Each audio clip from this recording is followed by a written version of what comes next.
Contact 22 22 51 66 70 41 09 27 99 48 35 45.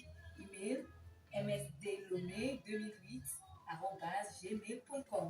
BP 60 254 de Lomé Togo.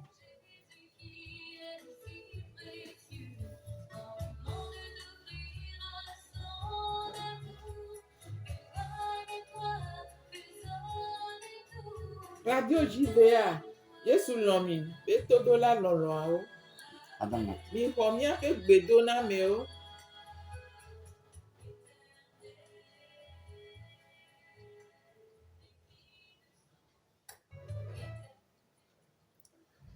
Radio JVA, Yesu lomi, betodo la lolo ao.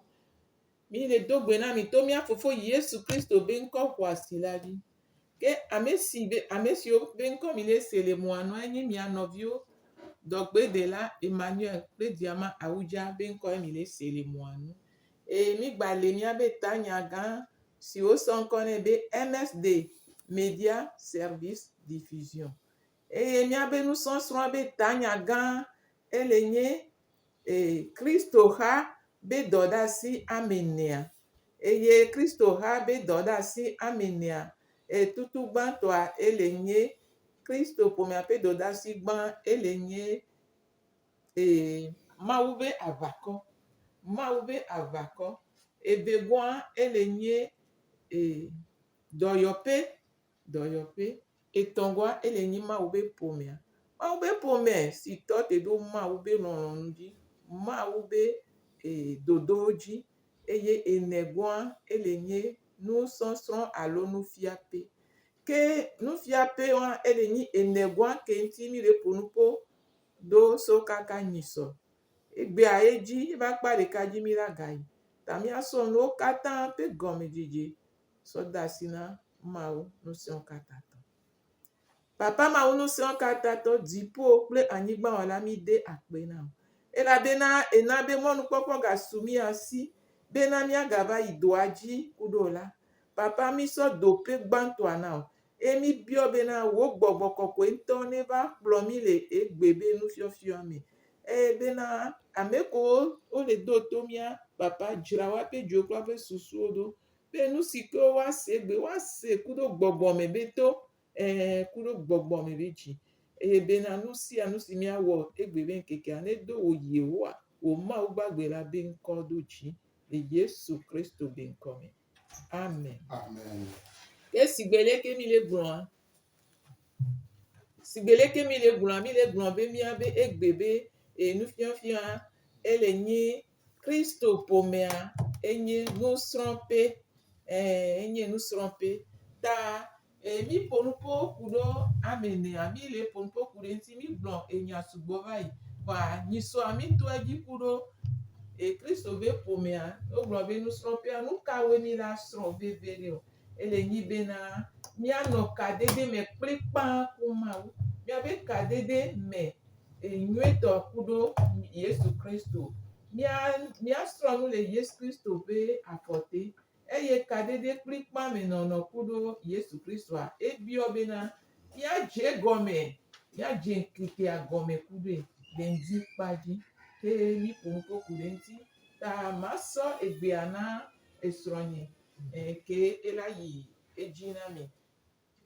Enyo tojino la omi so bubu ple to le jina yewo ama ole mi apa gbeta ela be mi wo mi abe toast nu pe mi abe nkupo nu pe na nu sike mi aba gbegbe la na onye na o na do to le nde me ole abe nyanya gbon be na ni nyanya ademi la mi azo ablo review emi mi aba ti nka klovi nyigbanji o tita maun se kata to la to ne no pa plemi ale gbegbe be na enya na o to le mi abe ji o me mi apa gbe la ma ba no ale ke no lo ai tita ndi ala mi ba va be mi ba pumpo kuro ka dodo pa ple mau wo ka dodo pa ple mau wa e jade o ham de na me o amentam le be ade o mau si wo la ele jibe na do ka dodo nye pa ple ye ne gbon agbedo la aba no ipa comment apo jijo la si o ado efia pupu ha me ra mo le si asona o ntita na wo to se no akunku ponu na mi bena mi aye di alekia wa nu shiko gon mi jeni so mi gbon be America mi so le me dede alo leke ma wo ni kadodo pakle ma wa ali ke gongongo mi pon po kurenti ni so ba yeni America mi so le me dede mi kpo bena le bible me a ame sugbon no pakle ma wo o son pakle ma wo eye ma wo nyu na wo amoro le mo fo ma o de ojo la gbagbe ame se Enoch ame se Eliane ame se ke ba ni se Mose ne ma o si ke ne wa nu agbangbe la ne ne ma ko ba le gbe nuske bia so mia bo po nyi be na mi kwie pe kadodo a na like gongongongongongongongongo eye ne degbele jipo la na se nde gome ne na so de to ome iwo ma un tokwe wona de stade na mi emi pon po kuro nti be na ne mi kumo pe kadodo a dok tipiti ndo se sene la nuske to na me nyi be na de die no jijo pe de die no suna mesi mi no ono na jijo re shikeme o mate de gomo que ni ma peut se serrer la main alors ni ma peut densi que les gars pas bon là aller jusqu'au do pa ma ola di jore no na meme ame pe ku me kona eye ame haya na nyere eye dede no suna ne no ame asi ame ba fona o la bene les son po e son na ku ma o ale gbegbe na ma peut dodo sike wole pa gbedira evaneme kita le capo siame la il est pour un peu courant America me solo me dede America me solo me dede ne swasi wola ola pochicho dede no la swasi wo amen beve a gere apa gbome etita kapopo debe na se ho apegbe wa mi gbome na amento de kabe solo me dede Yesu nto we po ba yi mi pele makopa gban le tagban pipi blaton vo aton ke gbombe eyesi fon li e fon esi au fond lila edogo heyi de gbeji eye wodo gbeda le afima eye esi au fond lila edogo heyi de gbeji eye wodo gbeda de la fima mao si oji popla ni gban diva ni gba ajila eva da foto me mi bena nyacha nya wo solo me de dia c'est que Yesu da foto me mi la ele veverebe nyacha nya da foto me ne nyano no eye plomi va nya semo si ajibe na nya da foto me mi bena nyacha nya so America me solo me de dia aso de do me eye majiji wa makpo asu popo ne mi e ma wa asu wo ne nyacha entita mi solo ye jibe na ne me fon li se gaton alo ganene la muska ma wo enu gbanto sike ma wo eni bena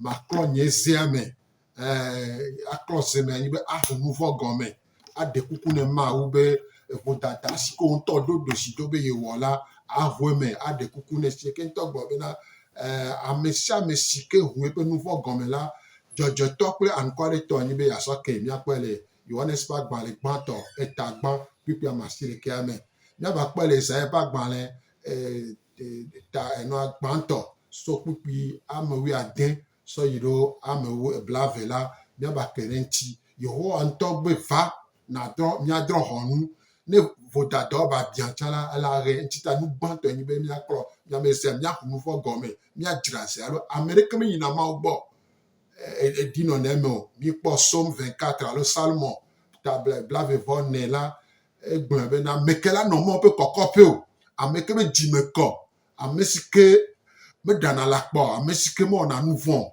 et il a tenu pas comme donc nous banto que nya kwa nya yimia document nya kumia vodada na yeho ama utuba eye efe bon ami bon be na agere kafu ple subo me agere kafu ple subo me oka funa ma wo le tenu o mo no na nyi kana fu ma wo no na tenu kana fu ma wo eye no asubo ma wo la oyina klodi alo mla na nyi le pas comme ma wa fiodi fiae apeto papeto e muse kata to eni no la te gogo la odola bobo na nyi a taflache o ma bobo na nyi o an notemu akafri musi kafu gomi bena nuka e ma wo la pe agbo mo so devi o me keka ba na vi fiare ma wo ntra ko la pe agbo me musi ke wo la aso kafri no asubo ma ula subo na ma ula nyi bena nuka ma unyi o ma unse kata to ma udegbe nke mawu taga nenye subɔsubɔ si ke mawu di bena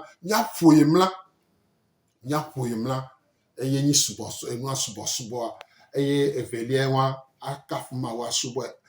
Etɔ̃lia enyi bena ale si ke wòle subɔ mawu, ale si ke wòva kafu mawu wòsubɔe la, mawu la ɖo ŋku nu si ke wowɔ nɔ dzi la asɔ akpedada nɛ. Asɔ akpedada nɛ nye etɔ̃lia.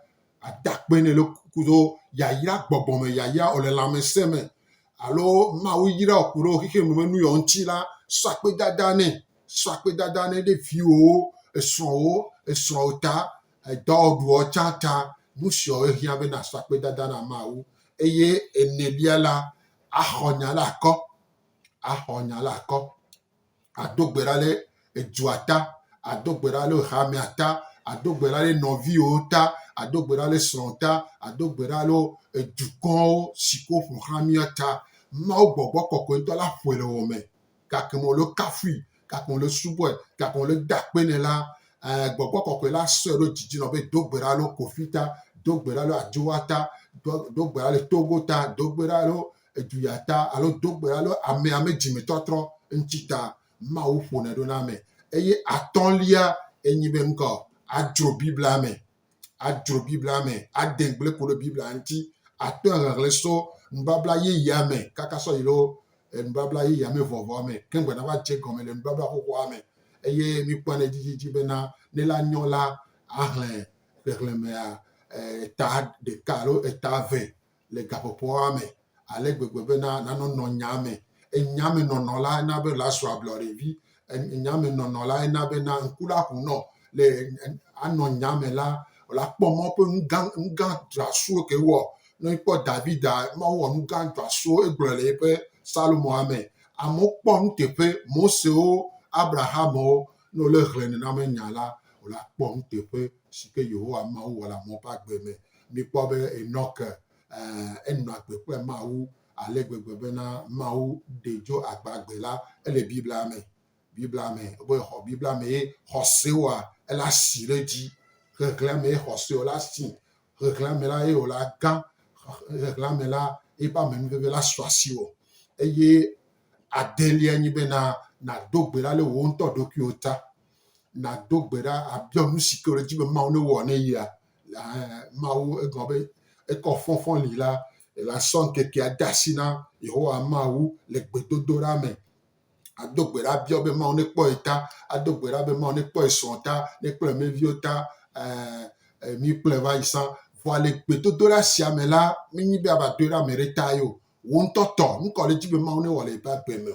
Eye adrelia la, enyi bena ɖoɖoe ne zi tasi Yehowa Mawu. Ela ƒo nuƒo nɔ. Ela gblɔ nya ɖe kokoko la se kple to.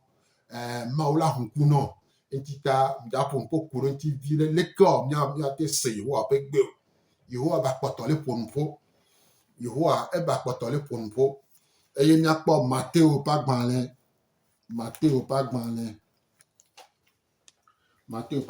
ta 4 kpikpui 4. Mateo ƒe agbalẽ ta 4 kpikpui 4. Eƒo nuƒo Yesu gblɔ nya ɖe le teƒe sia. Mateo ƒe agbalẽ ta 4 kpikpui 4. Ehẽ agblɔ leke. Taflatse. Ke eya ɖo nɛ be gblɔ bena woŋlɔ ɖi be menye abolo ɖeɖe ko ŋuti ame la nɔ agbe ɖo o, negbe ɖe enya sia nya si dona tsoa Mawu ƒe nu me la ŋuti. Ke eya ɖo nɛ gblɔ bena woŋlɔ ɖi bena menye abolo ɖeɖe ko ŋuti ame la nɔ agbe ɖo o, negbe ɖe enya sia nya si dona tsoa Mawu ƒe nu me la ŋuti. Amen. Elabe Mawu ba kpɔtɔ le ƒo nuƒo. Mawu ba kpɔtɔ le ƒo nuƒo. Etsita kristotɔ si ke ne le dengble ku ɖe eƒe nya ŋuti, si ke wɔna sɔleme la, Mawu la ƒo nuƒo nɔ. Mawu la ɖe nu sugbɔ gɔme nɔ. Mikpɔ le Yohanes ƒe agbalẽ tamewo. Yohanes ƒe agbalẽ tamewo kpikpui 20 vɔ adre. Yohanes ƒe agbalẽ tamewo. Yohanes ƒe agbalẽ tamewo kpikpi blave vo atɔ̃ blave ade aflatse egblɔ bena nye alẽwo sea nye gbe eye nye la menya wo eye wodzea yonye me. Nye alẽwo sea nye gbe eye nye la menya wo eye wodzea yonye me. Amen. Nye alẽwo sena nye gbe. Yesu ele gblɔ ne mawo nya be nye alẽwo, alẽ si ke nye etɔ la wosena ye gbe. Ena egblɔ be enyi alẽkplɔla nye tɔ. Ame sia ame si ke kpe nyi Kristo tɔ xɔ gbugbɔ ba dzi la ehiã bena ase Yehowa ƒe gbe. Yehowa ɖo la ƒo nu ƒo nɛ. Yehowa la ƒo nu ƒo nɛ. Yehowa la ɖe nu ɖe gɔme nɛ. Yehowa ba kpɔtɔ le ƒo nu ƒo. Ne mi kpɔ Romatɔ ƒe agbalẽ etame 8 kpikpi 14 sɔ yi ɖe 15 la, wobe ame sia ame si ke gbɔgbɔ kɔkɔe kplɔna la enyi mɔ ƒe vi vavã. Wobe gbɔgbɔ la ŋutɔ ɖina ɖase ne míaƒe gbɔgbɔ be minyi mɔ ƒe vi vavã. Ame sia ame si ke zɔna kple Mawu la, Mawu ƒona nu ƒo nɛ. Mawu ɖena nu ɖe gɔme nɛ. Mawu tana mɔ nɛ sie ke mi kpɔ Salomon. Ne mi kpɔ Salomon. Salomon ƒe agbalẽ ta. Salomon ƒe agbalẽ eta blatɔ̃. Blatɔ̃ vɔ ve kpikpi 8lia. Salomon eta blatɔ̃.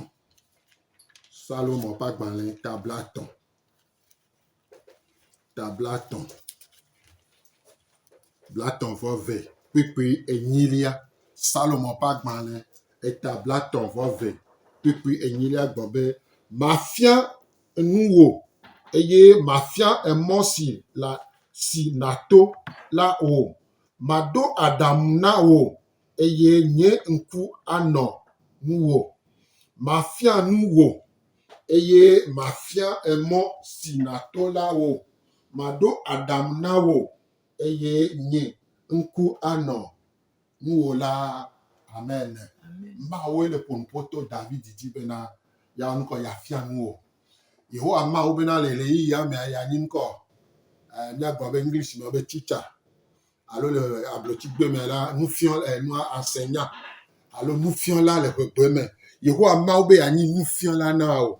Ke gbɔna fiɔ nua me la womo miɔna nu o. Woƒona nu ƒoe. Ne mi kpɔ school kpadziwo la, teacherwo, nufiɔlawo ƒona nu ƒo, wotana nu. Yehowa Mawu bena le eyiyi sia eyiyi me le edzi la fiɔ nu wo. Eɖo la ta mɔ na wo. Eɖo la ɖaɖam na wo. Ame si ke tena gbogbo Mawu zã kple kele. Ame si ke nɔna nya me. Ame si ke nɔna Mawu ƒe gbɔ nɔna sɔleme le Mawu gbɔ. Zã fɔfɔ si me la, Mawu la ƒo nu ƒo na wo kpoe. Mawu ŋutɔ gbɔ be la ƒo nu ƒo na wo. Mawu ŋutɔ be ya ƒo nu ƒo na wo. Ne mi kpɔ kpɔɖenu le Biblia me la, Samuel ƒe agbalẽ gbãtɔ eta 3 kpikpi gbã sɔ yi ɖe 11 la, nyi mea hlẽ yɔ mia lé le asi miaŋlɔe. Samuel ƒe agbalẽ gbãtɔ eta 3 kpikpi gbã sɔ yi ɖe 11 la, be Samuel le Mawu ƒe axome le Elia gbɔ vɔa mele se ŋɖekpe gɔme. Mawu yɔe ɖeka kaka zi 3 gbã ke ŋgbɔ ye Eli va tɔe nɛ bena Mawu le ƒo nu ƒo na wo. Ne ba yɔ kpa tɔ nɛ eye fi sie ke gaƒoƒa de la Mawu ŋutɔ ɖi va gbɔ ŋkume ƒo nu ƒo nɛ. Ba yɔe zi ve ye tɔ nɛ. Ye Mawu bena edza wɔ nu ɖe le Israel nyigba dzia ŋkume kuto si ke se la manɔ bɔtɔ ɖe na wo. So gbã gbea ye Samuel se Yehowa ƒe gbe. Ase Yehowa ƒe gbea ele veve ɖe. Ena bena ame ɖeka me sɔleme dede alo kadodo ale si adzazã kple Mawu ene. Fi ke wodzazã kple Mawu le la, wodze mɔ ƒe lɔlɔ̃ me la, Mawu la aƒo nu ƒo na wo kokokoko. Mawu la ɖe nusugbɔ gɔme na wo. Elabena eba kpɔtɔ le ƒo nu ƒo gbegbegbe. Biblia metrɔ. Mawu ba kpɔtɔ le ƒo nu ƒo. Mawu ale edzi be míazɔ kpakpli ye. Ne mi kpɔ Biblia me la, wobe Mose ƒe agbalẽ la, Mose ƒe agbe me la, Mose ƒe agbalẽ agbalẽ 2 kpikpi 33 11 sɔ yi 15 la, wobe Mose ƒona nu ƒo kpakple Mawu ŋkume. Se xɔlɔ̃ ku xɔlɔ̃ ene. Mawu dzi be anyi xɔlɔ̃ na mi. Mawu me dzi be anyi nusekatatɔkpo alo leke wo Mawu tɔ dzi be anyi ŋgɔ xɔlɔ̃ ya dze xɔlɔ̃ kudo mi ya dze aza kple mi ne mi kpɔe dodoshi do la eva ve ne me bena kristotɔ nyinyi la lɔlɔ̃ be nya ye kristotɔ nyinyi la lɔlɔ̃ be nya ye ne wolɔ̃ ame ɖea woɖo la ɖo toe eye ne wolɔ̃ ame ɖea woɖo la ɖo toe ƒe nya eye ne wole ɖo toe ƒe nya la enya la si ke le ɖo to la ela nyi ŋusẽ age ɖe abe agbɔwɔ me yehowa ŋutɔ egblẽ bena yedzi be aƒo ŋuƒo na mi yehowa nana ƒona ŋuƒo na mi to mɔ vovovowo dzi ne mi trɔ dzime eye mi xɔ yesu kristoa dzi se le agbɔsɔsɔ me la Mawu ƒona ŋuƒo na mi to na mɔ vovovowo me voa nuke na be mi te le se ƒe ŋuƒoawo elabena mi do kadodo kpakple Mawu ne do kadodo kpakple Mawua Mawu la ƒo ŋuƒo nɔ Mawu la na nu si ke wòle va wɔ le anyigba dzi Mawu la ɖe nu ɖe gɔme nɔ enu gbãtɔ si ke Mawu sɔ ƒona ŋuƒo ne mia enyi ŋkɔ Biblia xlexlẽ Biblia xlexlẽ kristotɔ woɖo la xlẽ Biblia keke so nu katã ƒea me gɔmedzedze kaka ɖo ƒea me nuwuwu la o kristotɔ ɖo la xlẽ Biblia katã eye le xexlẽ me la meka ɖe dzi be nàse nu ɖe gɔme Mawu la ƒo ŋuƒo na to Biblia me eŋuti ta eŋlɔ esegbalẽ sia si ke mi yɔna be senɔ kristotɔ me senɔ enyi Biblia togo tsã ɖo senɔ eye no da senɔ togotɔa dzi la mi ku kpovitɔwo kple gbadagbawo mia agedze me Biblia tsã enyi miaƒe senɔ ke kristotɔ la nɔ zã anɔ xlẽ zã kple kele ale gbegbe be Mawu la ƒo ŋuƒo to eme na o eye Mawu la ɖo afɔfɔ ta nɔ be mbava gedze gbɔgbɔ vɔ̃wo ke la nyi kpovitɔ alo gbadagbawo agble dome na o Mawu ƒo ŋuƒo to na miaƒe dzitsinya me ne mi kpɔ Romatɔ ƒe agbalẽ eta eve ƒiƒi wuieve sɔ yi wuiade la Mawu ŋlɔ eƒe nya le miaƒe dziwo me Mawu ŋlɔ eƒe nya le miaƒe dziwo me le miaƒe dzitsinya me bena galemoa miaƒe dzitsinya buna fɔ mi galemoa miaƒe dzitsinya xɔna nya la akɔ na mi miaƒe dzitsinya nana galemo be wòle ati kpɔ̃ alo galemoa le ati nuzizi me alo le akpɔ dzidzɔ la Mawu ŋutɔ ɖo dzitsinya bena le yeasɔ nɔ ƒo ŋuƒo ne mi yeanɔ ɖe ŋu gɔme ne mi eŋuti ta kristotɔ ɖo la nɔ Biblia me anɔ xlẽ bena Mawu na wɔ aƒe dzitsinya yeye dzitsinya la ame ɖewo be dzitsinya ku ame me dzitsinya ŋba le o vɔa ewɔ kristotɔ la ne dzitsinya wòkua ewɔ nuzizi na be dzitsinya nanɔ yeye tsɔe ale gbegbe bena ne Mawu ƒo ŋuƒo ne dzitsinya la nase me Mawu mete fli ɖo mia dzi o Mawu di be miaƒe dzitsinya nenɔ yeye tsɔe wòa la kplɔ nu si ke ɖe dzia ne mi kpɔ dɔwɔwɔ ƒe agbalẽ ta blaeve-vɔ-ene kpukpu wuiade la dɔwɔwɔ ƒe agbalẽ ta blaeve-vɔ-ene kpukpu wuiade la Paulo gblɔ bena yeƒe dzitsinya la eme kɔ eŋuti ta ele ƒo ŋuƒo le ƒo adegbe ɖo Mawu ƒo ŋuƒo ne mi to na amewo dzi kplɔla le gblɔ mawunya le kplɔ ta Mawu la te to dzi la ƒo ŋuƒo na o nɔviwo ke nyi kristotɔ gbɔgbɔ kɔkɔe le me agbɔsɔsɔ me la ne ɖo gamea Mawu la to dzi aƒo ŋuƒo agblɔ nya le kokoko na la se sɔ ye dzia Mawu to na gbɔgbɔ kɔkɔe dzi ba ƒona ŋuƒo ne mi nye kpɔ dɔwɔwɔ ƒe agbalẽ wuietɔ̃ kpukpui evelia dɔwɔwɔ ƒe agbalẽ wuietɔ̃ kpukpui evelia dɔwɔwɔ ƒe agbalẽ ta wuiade kpukpui adelia gbɔgbɔ kɔkɔe ƒo ŋuƒo ne Israelviwo hamea be wonosɔ Barnabas kudo ame ɖe sɔ de toa me bena gado dɔ asi na wo la wɔ eye mi kpɔe dodoshi do be gake Paulo alo wodzi be kaka mawunya le dzo le me la wobe gbɔgbɔ kɔkɔe gbe gbɔgbɔ kɔkɔe ƒona ŋuƒo ba le kpɔtɔ le ƒo ŋuƒo ne mi ŋuti ta míata asi mía ɖokui ne gbɔgbɔ kɔkɔe asi ke Romatɔ ƒe agbalẽ eta me nyia so wuiene sɔ yi le wuiade gblɔ bena ame si ke gbɔgbɔ kɔkɔe le kplɔ la enyi Mawu ƒe vi vavã eye gbɔgbɔ kɔkɔe ŋutɔ ɖina ɖase ne míaƒe gbɔgbɔ be mi nyi Mawu ƒe vi vavã la gbɔgbɔ kɔkɔe dzina bena ya ƒo ŋuƒo ne mi ya gblɔ nya le ne mi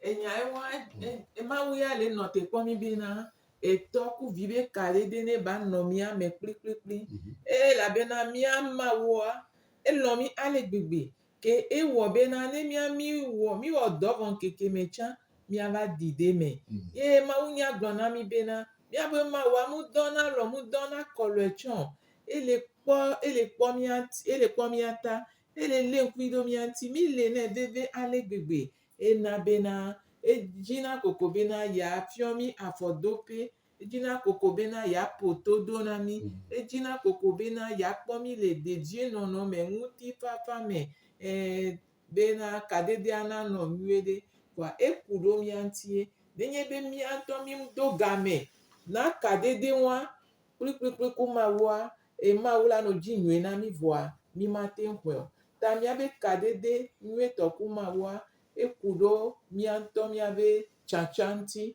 Mawua enya gake me mía mimlã ɖe anyi enya gake me mi fɔna enya gake me mi tona gake me mi ɖa gbɔ enya nu sia nu so míabe agbea ŋuti vɔa eva vɛ ɖe me bena migblɔ be game mu le asinye o mu le tsi dzi mu le tsi ŋgbe Mawu ke nya ŋkekea kpata enya ŋgɔ ku ɖo ŋgbedome enya nu ke ku ɖe ŋuti enya nu ke nyo na wo sɔwoa o la gblɔ be do game nɛa awo mu nene be wɔ mi o ewɔ mi bena míanye evi míanɔ zɔ evi ku ɖo tɔ ye ye ŋutɔ anɔ fiɔ mi afɔdoƒe ye ŋutɔ anɔ ta mɔ na mi ye ŋutɔ anɔ sɔ enu ke nyo sɔwoa sɔ na mi ewɔ mi bena míanɔ eŋuti kplikplikpli bena yeate nɔ dɔ mi yeate nɔ sɔ dɔ na mi yeate nɔ wɔ mi ga sia game bena míanɔ die vɔa nenye bena mi do kadede kplikpaku ɖoa ela ƒo nuƒo na mi ma si o ta ele veve ɖe bena míado kadedea ku ɖoe eye ne le ƒo nuƒo na mi la se ŋdike me veve tɔa ele veve ɖe bena míaxɔ gbedeasi so Mawua gbɔ míaxɔ dodo ŋkekea be dodoa míawɔe ku ɖo Mawu míawɔ nu sia nu ku ɖo Mawu eye míaƒe agbea ela nɔ dedie mía ŋutɔ mi la kpɔ dedienɔnɔ si gbe be gblɔe va yi be le nua mea dzidzɔ la nɔ mía me ŋutifafa la nɔ mía me eye míabe nuwo kpata la nɔ dze dzi le nua me ne mi do kadede kplikpaku Mawu ye mi xɔ gbe ɖe asi so Mawu gbɔa mi la kpɔ be míawo ya mi la nɔ zɔ le dziɖuɖu me sɔ yi dziɖuɖu me mi la nɔ zɔ le ŋutifafa me sɔ yi ŋutifafa me nu dzedzi na me sɔ yi nu dzedzi na me míabe agbea ela tovo kpoe ela de fiɔ bena etɔ ke wɔ xixia kpata ɖe ele mi ɖe asi ebe yi le xixia kpata ɖe eba si me nene be le míabe agbe tsã ɖo míabe asi me wa ŋutia mi do la nɔ azɔge ne o nu ke dze na mía eye la sɔ na mi ye dɔ ke dza dɔ mi keke ɖo mía nɔviwo gbɔa eye la sɔ na mi egɔ bena ŋkekea kpata ele eba si me ta nenye be enua tɔ manɔe mea enu ke woto na so mea mía ŋutɔ mi la ƒo nuƒo ku ɖe ŋuti tsã vɔa nenye be enua le me míabe kadede nyuie ku ɖo Mawu le mea wogblɔ enya sugbɔ va yi vɔ míabe agbea ŋutɔa enyona eli kena dzidzɔ yɔna mía me ye mi nyena mía ŋutɔ mi kpɔna viɖe geɖe mi nyena yayra na mía ŋutɔ mía ɖokui míabe aƒewo míaƒe goɖoƒewo kpata la mi nyena yayra ye yayra la nɔ kɔŋgbe le míabe afɔtoƒewo gɔ be mía ŋutɔ mi nyi yayra ye mi le zɔ ku ɖo yayra Mawu ne kpe ɖe mía ŋuti bena enya ya ke mi le gblɔ egbea míale to ɖe ŋuti bena eme so nu nyuietɔa ne ba kplɔ mi ɖo egɔ be eme so nu ke mu nyoa akpasagatɔa egblẽna nu le mía ŋuti vɔa Mawu le dzi bena enu ne gblẽ le mía ŋuti o enyo míaba yi dzi lekea míaba kpɔ nya ɖe le Yɔb ƒe agbalẽ 3:33 kpikpui 14 sɔ yi ɖe 15 egblɔ aleke elabena Mawu ƒoa nu le mɔ si kple emɔ keme dzi ke womedze asi o le drɔ̃e kuku kple ezã me ŋutegame ne amewo yi alɔ me eye wole alɔ dɔm le abadzi la eba he ɖeka yi ke elabena Mawu ƒoa nu le mɔ si kple emɔ keme dzi ke womedze asi o le drɔ̃e kuku kple ezã me ŋutegame ne amewo yi alɔ me eye wole alɔ dɔm le abadzi la Mawu gbɔgbɔ kɔkɔe ƒona ƒona mi le alɔ me kple ntega anɔ do gbe ɖa anɔ kafu Mawu la ɖe nu sugbɔ fiɔ Mawu la ɖe nu sugbɔ fiɔ le drɔ̃e kuku me Mawu la ɖe nu sugbɔ fiɔ ntega Mawu ya ƒona ƒo to na emɔ gbogbo le si emɔ gbogbo le si esɔ ƒona ƒo to na ne kristotɔwo ni mi kpɔ dɔwɔƒe agbalẽ tame wo kpikpi wo sɔ yiwo atɔ̃ la Mawu ƒo ne Paulo Petro le teƒe sia kemgbe dze mɔ be gblɔ Mawu ƒe nya ne Cornelio Mawu ƒo gbogbo ɖe na Petro esi ke se gɔme la esi ke amewo va la edze mɔ yi ɖe Cornelia sɔdza amegã ƒe aƒe me egblɔ Mawu nya na wo eye Biblia na míabe wo koko trɔ dzi me eye gbɔgbɔ kɔkɔe ge ɖe woa dome woxɔ gbɔgbɔ kɔkɔe ƒe sidzedzia katã eye wonɔ agbe nyuie ɖe Mawu enyo gaƒoƒoa de bena míahu ka ne todzinɔlawo ne wòle dzi la yɔ mí wòle dzi la gblɔ nya ɖe alo dzi la se nu ɖe gɔme la eka le huhum 93 04 38 38 93 04 38 38 blaasiɖekɛ-vɔ-tɔ̃ naneke ene blatɔ̃-vɔ-nyi blatɔ̃-vɔ-nyi blaasiɖekɛ-vɔ-tɔ̃ naneke ene blatɔ̃-vɔ-nyi wòala ke ɖe mía ŋuti le radio JVA Mawu lɔ̃ nyawo gbɔ enyo mi le to dzi mi hu ka ne mi ne wòdzi la yɔa ate yɔ ne nya ɖe le asi wò la biɔa alo wòdzi la se nu ɖe gɔme la eka le huhum yo mi le to dzi. Ke mi le ƒo nu ƒo ku ɖo kaɖiɖi kplikpa me kaɖiɖi nyuietɔ me ku ɖo Mawu Mawu le dzi gaƒoƒo ŋua so mía gbɔ be yeasɔ ƒo nu ƒo na mí yeasɔ ta mɔ na mí yeasɔ nkekea yeazɔ nkekea ku ɖo mí yeanɔ gɔ na mí le nkekea me ta mí do la nya bena Mawu ye wɔ to edi be yeaƒo nu ƒo na míabe to la munye be enyawo yiyame be enyawo kpoe mí la nu si o Mawu le di be míase be nya ewɔ dzi bena yeaƒo nu ƒo na míabe dzia yeaƒo nu ƒo na míabe susua yeaƒo nu ƒo na míabe nunya yeana mí nunya sidzedze ne míasɔ zɔ kristotɔ ƒe agbea ne míasɔ li ke enyo mi hu ka ne todzinɔlawo wòle ate yɔ mi le 93 04 alo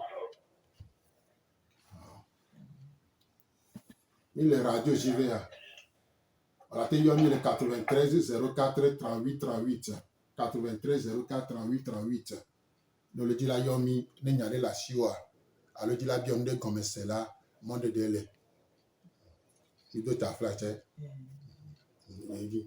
mi le gblɔ bena Mawu wɔ to bena yeaƒo nu ƒo na mí míase be nyae ewɔ dzi bena míase be nya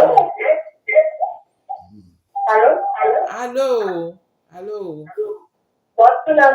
bonjour mi de kuku míanya miabe ŋkɔ ku ɖo afi ke mi yɔ mi so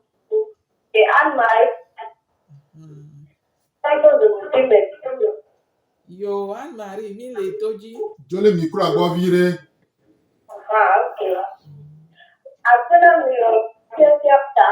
yo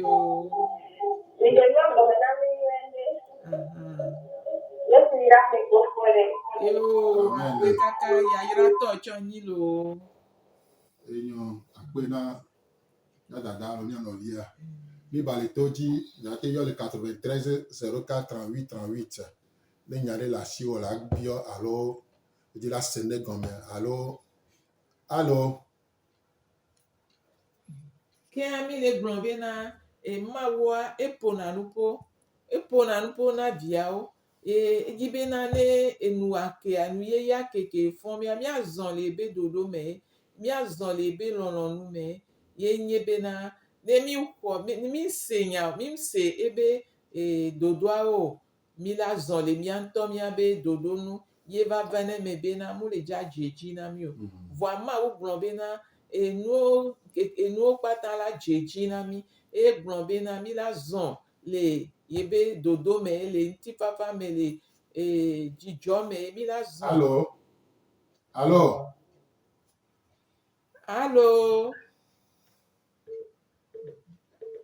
kasone. Tame dodo nyue ye iwo do mi aba gbe nti. Egbe tame dodo nyue wa la ve me na mi do la no ebe lono nu me. Mi do la zon le be dodo me. Mi la do tue. Mi la do tue. Ele note po be na ya ponu pona mi. Ta mi la do game wa. Be na mi aso no se ebe gbe. Ye le munye be na ne mi. Ne ponu pona mi di me ko. Hello. Yo, Hallelujah. Amen. Amen.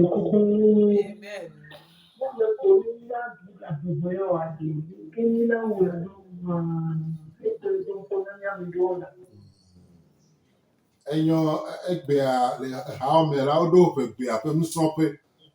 Ha gbogbo le fi aja gba na po amesiko fiona pe gbea re.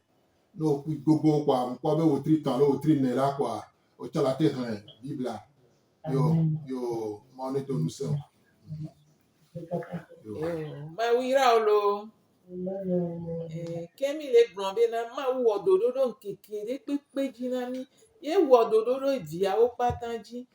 Ndi keme a. Nenye be na okogbe da si so egbon. No je nkeke agome kudu ya. O la zon le dodo ame. Ye no patan la je chino. Sibeleke be gbọn nene ngbe be dona mi munya gbe toke dona ngbe ma wo de ji o. Mi do la ko. Egbe da si so egbon mi do la ko. Nse wa so egbon mi do la wa me nvi wa do so egbon. La na be na nkeke ala jeji na mi. Enu patan la jeji na mi. Ye be dodo a ela po me baba. Le mia kumia be po me ope agbe me. Le mia be tope o patan. Mi la de ma wu gampe nono me afio. Mi la de ma wu nye afio. Mi la de be nono fio. Mi ma no zon le muti la me o. Ta ma wu le kwele mi antibena. Mi a ten do game wa. Ele vevere.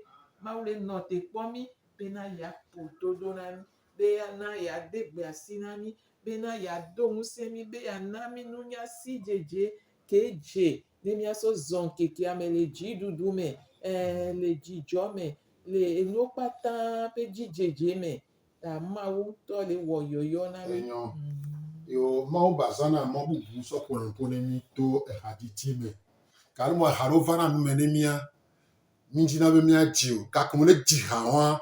Ma so pe nyato hasike ole se ale ji me la be na nya be ile ponpono to ha me. Kalmo la fonti ke haro la no van me no. Ne hasio le van me no ji e na doto nyagbe ke le ha me asate do me. Kalmo hasiko le ji la amere le sto bebe se seme. Alors le tonu ha me la ga comme le dira la haja ponpone. Haja dende gomene. Entita adira la medome. Alors adira la prome la nu nyere ni tutugba haja ponpona wonto. La te ponpona wonto. Alors la ponpona merele moji. Alors la perme. Ejiji ma uzana egbe. Eyona me. Klep egbe. La te yo si pare nu fifi bena. Oyona be kom la bibla na minya be na ma oyona mi apenko eyo na mi apenko pour ni eyo Johannes Jonas eyo Yesu punpo ma punpo ne Yesu ple gbega ga keme o le nyore to me ma pe gbe le ba de na gbe punpo to gbe pe nu lo la to me ni le mi pa gbe koko me ela be mi do chacha wa ma u ba yene dia e ponpo mi na mi so hike o be nusko mi de pon to achafuo nu kono rikia mela ma u zene gare mi so ponpo ne mi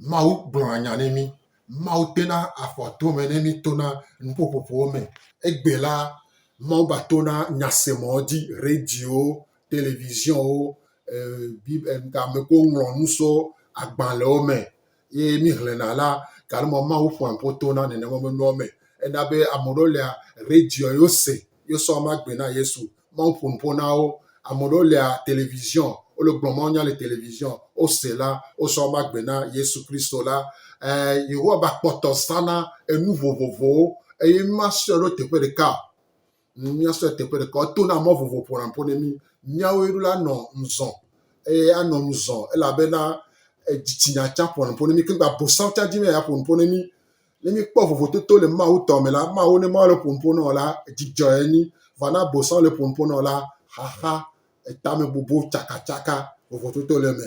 Ŋtita kpui ɖe kpo la, gamea tsa lilimi, kpoa mama la aƒo eta kpoa miasɔ egbetɔ wɔ le kia. Yo, akpe kaka. Mawu le dzi be ya ƒo nu ƒo na mi abe vikutɔ nene. Ye gbe sia gbe ebe le dzi be ya ƒo nu ƒo na mi. Egɔma mu wɔna nu ɖeka ze eve ze etɔ̃. Emu wɔna nu xoxo, mu wɔna nu yeye. Tandi siaŋdi la, edzi be na miava yi ba kɔme. Ne ya ƒo nu ƒo na mi, ya gba sɔ enya yeye sɔ do miame, sɔ do miaƒe dzitsinya me, miaƒe luvɔ me, miaƒe susuwo me. Bena zɔlia na ga do yeye na mi. Exɔsia tsa na ga do yeye, dzidzɔa na do yeye, ŋutifafa na do yeye, gɔyiya na do yeye, nu sia nu na do yeye le miaƒe agbe me. Nenema Mawu dzina ewa. Tia Mawu wɔna nu yeye ŋkeke ɖe kpekpe. Ta ehia mi bena miawɔ, miadze agbagba, miado gaƒoƒo ŋua na kuɖo Mawu, kuɖo miatɔ. Ŋkeke ɖe kpekpe ke Mawu la sɔ na mi. Ya amenuvevea esu mia si kpoa mi do la dze ŋkekea gɔme kuɖoe. Agaxɔ ŋusẽ sue gbɔ, agaxɔ amenuveve sue gbɔ, be miasɔ zɔ ŋkekea me, le dzidzɔ me, le ŋutifafa me. Mi la kpɔ ebe asi le miaƒe azɔlizɔzɔ me. Mi la kpɔ be kpekpeɖeŋu le miaƒe mɔ kpata dzi. Magba nye mia ŋutɔ mianɔ wɔ avu kaka awo. Ne Mawua ŋutɔ eta mɔ na mi le ŋkekea, mi la nɔ zɔ sigbe fiɔvi, nyateƒea fiɔvi, le fiɔvi me mi nye, ta mi do la sɔ do dɔwɔwɔ me. Ta Mawu, amenuve la ne kpe ɖe mia ŋuti, bena enya kewo mi gblɔa, miase me le gbɔgbɔ me, miase me, mi gba se me le ŋutilã me o. Miate sɔ do dɔwɔwɔ me. Ame kewo kpata kplɔ mi ɖo le dikɛ ya, mi ka ɖe dzi be mi se nu ɖe, eke mi mu se tsã, mi mu se gɔme tsã. O mi la na miaƒe nɔbawo, mi la yɔ mi. Mi la yɔ mi ne miate daƒo afɔ dzi na mi. Miado gbe ɖa. Papa Mawu ŋusẽwo katã tɔ mi de akpe na wo. Bubuvia la mi do ɖe dzi. Elabena wòe nye Mawu. Eƒo nu ƒo na viwo. Na be wò ŋusẽ ne de megbe na nya. Enya na wɔ ŋuti dɔ le Yesu Kristo be ŋkɔ me. Amen.